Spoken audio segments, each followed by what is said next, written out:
धनबाद के लोगों के मन में इस बात को लेकर काफ़ी गुस्सा है, रोष है कि अगर एयरपोर्ट आने वाले समय नहीं मिलेगा या उसकी घोषणा, उसकी तैयारी नहीं होगी तो आने वाले चुनाव में इसका असर पड़ेगा। माननीय सांसद पशुपतिनाथ सिंह जी जो है वो संसद में इस मामले को उठाए, अभी तक उनका रवैया इस पर मुझे नहीं लगता है कि बहुत ही सकारात्मक रहा है।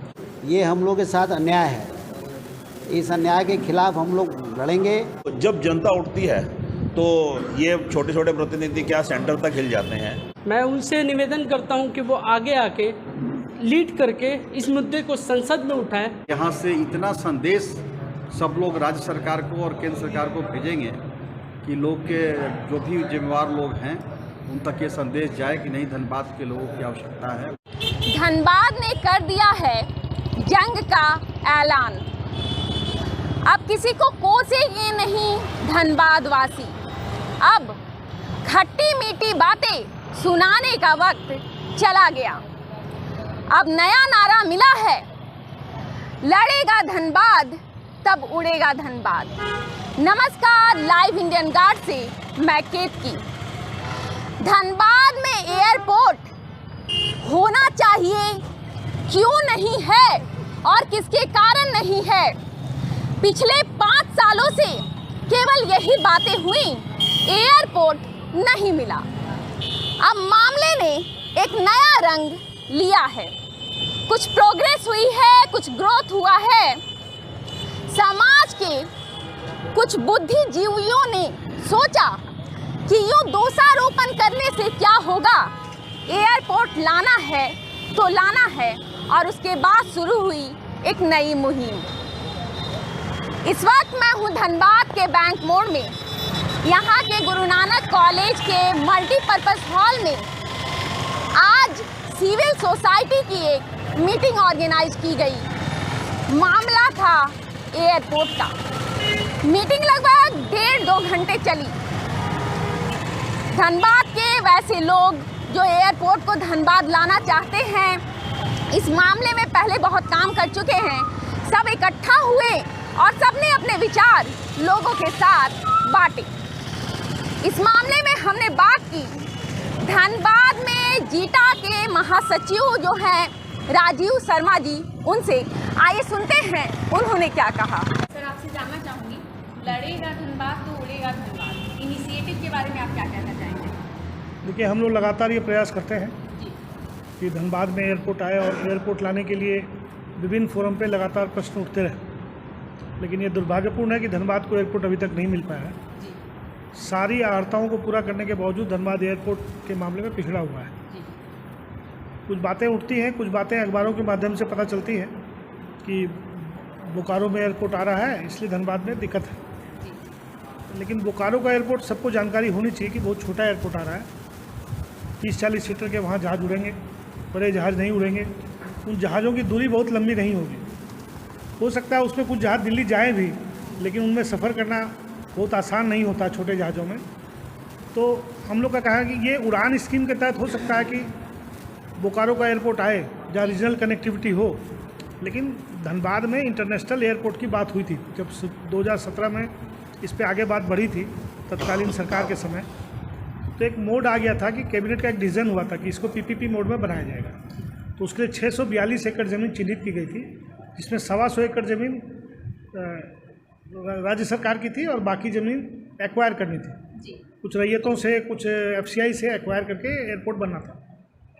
चूँकि ये पीपीपी मोड में चला गया है तो वर्तमान में उसमें ज़रूरत ये है, जो मुझे लगता है कि सरकार के पास कि उस स्थिति को पहले बदले कि पीपीपी मोड से निकले बाहर और सरकार लॉन्ग टर्म का लोन ले केंद्र सरकार से और यहाँ एयरपोर्ट बनाने की पहल करे, या फिर केंद्र को दे दे ज़मीन एक्वायर करके केंद्र उसके एयरपोर्ट बनाने की पहल करे।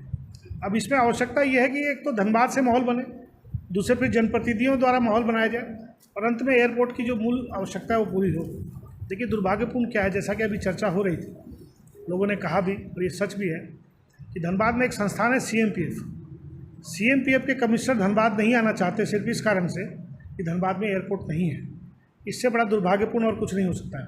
मेडिकल फैसिलिटीज़ भी बढ़ाने की जब बात आती है तो धनबाद में बाहर से अच्छे डॉक्टर्स नहीं आ पाते क्योंकि यहाँ पे एयरपोर्ट की सुविधा नहीं है। दुर्गापुर होने से थोड़ा आराम हुआ है, ये बात सच है, लेकिन चूँकि 2-2.5 घंटे की दूरी पे दुर्गापुर आज के दिन है, 2-2.5 घंटे चल के पहुँच के जाना हो तो मेरे लिए 2-2.5 घंटे में देवघर भी है, 2-2.5 घंटे 3 घंटे में रांची भी है, तो वो प्रॉपर कनेक्टिविटी हो नहीं पाती है। तो हम लोग की मांग है कि राज्य सरकार और केंद्र सरकार इसमें समन्वय बैठाए और एयरपोर्ट की पहल को आगे बढ़ाए। और धनबाद के लोगों के मन में इस बात को लेकर काफ़ी गुस्सा है, रोष है कि अगर एयरपोर्ट आने वाले समय नहीं मिलेगा या उसकी घोषणा, उसकी तैयारी नहीं होगी तो आने वाले चुनाव में इसका असर पड़ेगा। ठीक है सर, एक सवाल और थोड़ा राजनीतिक है लेकिन पूछना लाजमी है। क्या सांसद महोदय नेतृत्व करेंगे, क्योंकि इनसे पहले नहीं आने का एयरपोर्ट का ठीकरा जो है उनके माथे पर ही फोड़ा गया है? स्वाभाविक सा बात है कि उनके ऊपर पड़ेगा भी, लेकिन ये और भी एक ज़रूरी बात ये भी है कि यहाँ के जनप्रतिनिधियों को विश्वास में लिए बगैर ये कार्य हो भी नहीं सकता है। जब भी आपको एयरपोर्ट की पहल करनी होगी, स्थानीय विधायक का रोल होगा, स्थानीय सांसद का रोल होगा, राज्य सरकार का रोल होगा, सिविल एविएशन मिनिस्ट्री का रोल होगा राज्य की, और साथ साथ केंद्र सरकार का रोल होगा। तो ये कोई विरोध का विषय नहीं है, ये यहाँ की मांग है और ये जायज़ मांग है और ये जायज़ मांग को यहाँ पूरा करना चाहिए। बैंक मोड़ चेंबर ऑफ कॉमर्स ने पोस्टकार्ड अभियान चलाया। पूरे चेंबर का सपोर्ट उसे मिला था, धनबाद वासियों का सपोर्ट मिला था। 2000 पोस्टकार्ड भेजे गए कि हमें एयरपोर्ट चाहिए। प्रभात सुरोलिया जी, धनबाद बैंक मोड़ चेंबर ऑफ कॉमर्स के पूर्व अध्यक्ष, उन्होंने भी इस मामले पर अपनी राय रखी और उन्होंने क्या कहा वो हम आपको सुनाते हैं। एयरपोर्ट जो है वो अब विलासिता का ये सामान नहीं रह गया है, एक नेसेसरी है हम लोगों के लिए, और हम लोग चाहते हैं कि जल्द से जल्द इस पर निर्णय हो। माननीय सांसद पशुपतिनाथ सिंह जी जो है वो संसद में इस मामले को उठाएं।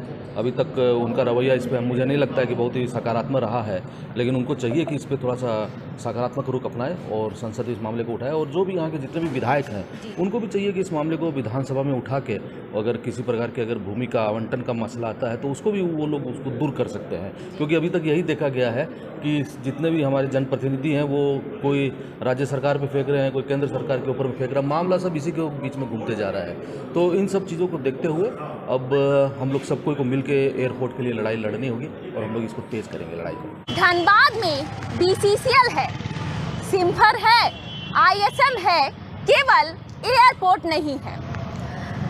पूरे मामले में पाटलिपुत्रा मल्टी स्पेशलिटी हॉस्पिटल के डॉक्टर निर्मल ड्रोलिया, उनका कहना है कि धनबाद जैसे इलाके में एक एयरपोर्ट होना बेहद ज़रूरी है, क्योंकि अगर एयरपोर्ट नहीं है तो उसके कारण मरीजों को भी तकलीफ़ों का सामना करना पड़ता है।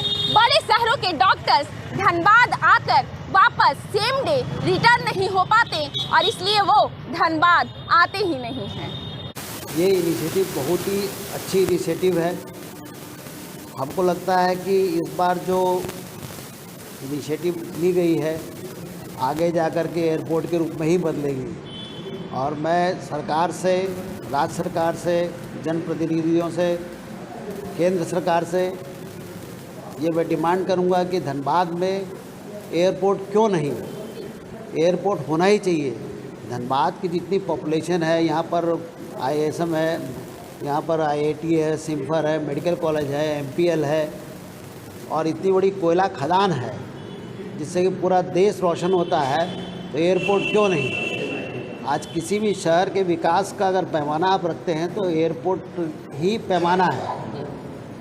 आप मानचित्र उठा के देखिए, अगर एयरपोर्ट नहीं है तो लोग बोलेगा अरे कहाँ रहते हो पता नहीं है। ऐसा नहीं होना चाहिए, ये हम लोग के साथ अन्याय है।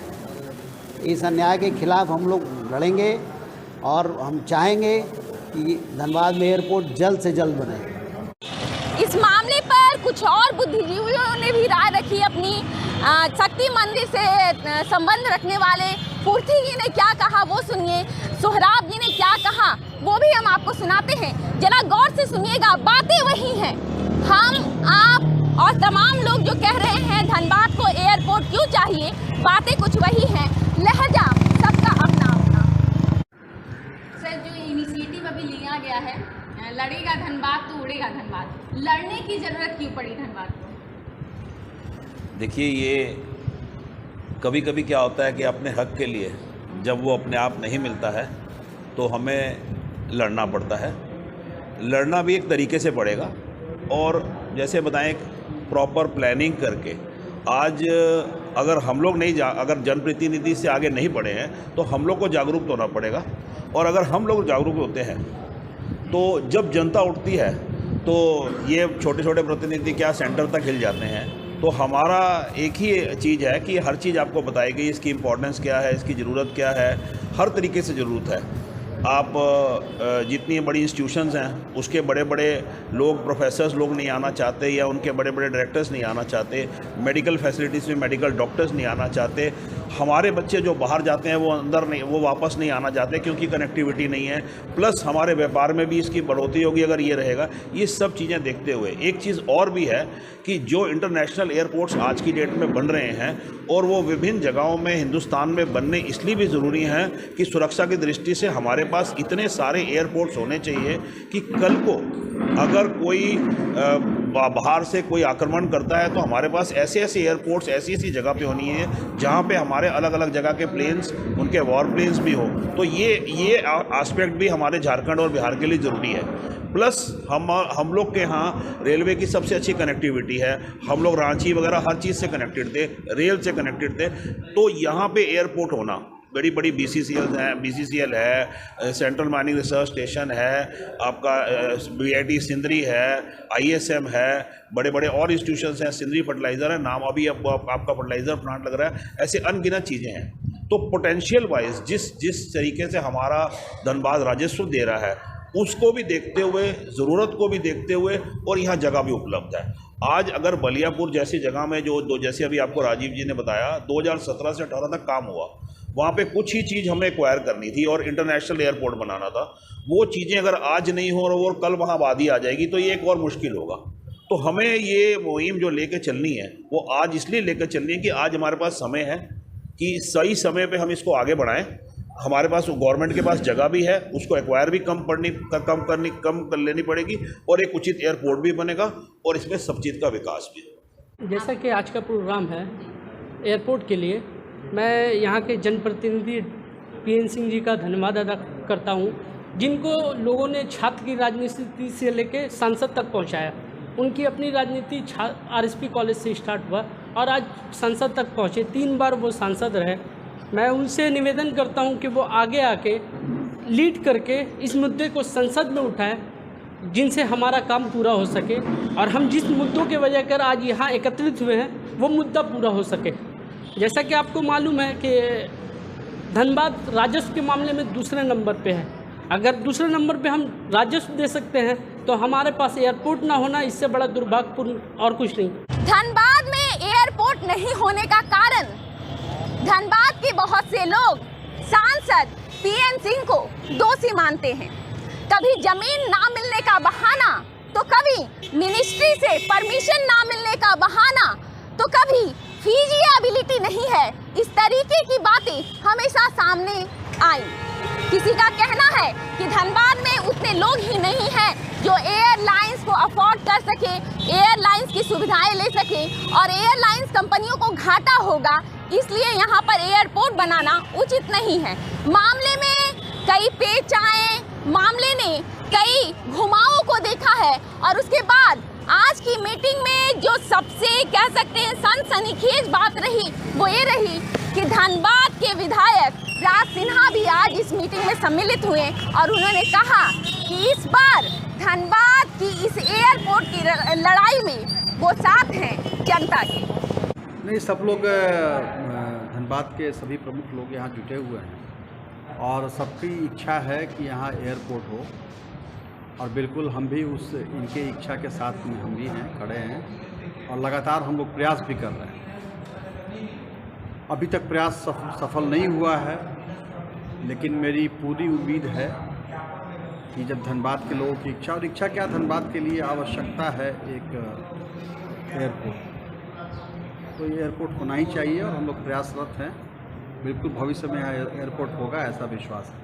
कैसे अभियान चला जाएगा, सब कुछ बातें हुई, किस तरह अभियान चल रहा है। अब धीरे धीरे जागरूकता लोगों को लाना है, और यहाँ से इतना संदेश सब लोग राज्य सरकार को और केंद्र सरकार को भेजेंगे कि लोग के जो भी जिम्मेवार लोग हैं उन तक ये संदेश जाए कि नहीं, धनबाद के लोगों की आवश्यकता है, मांग है, और यहाँ पे एयरपोर्ट हम लोग दें।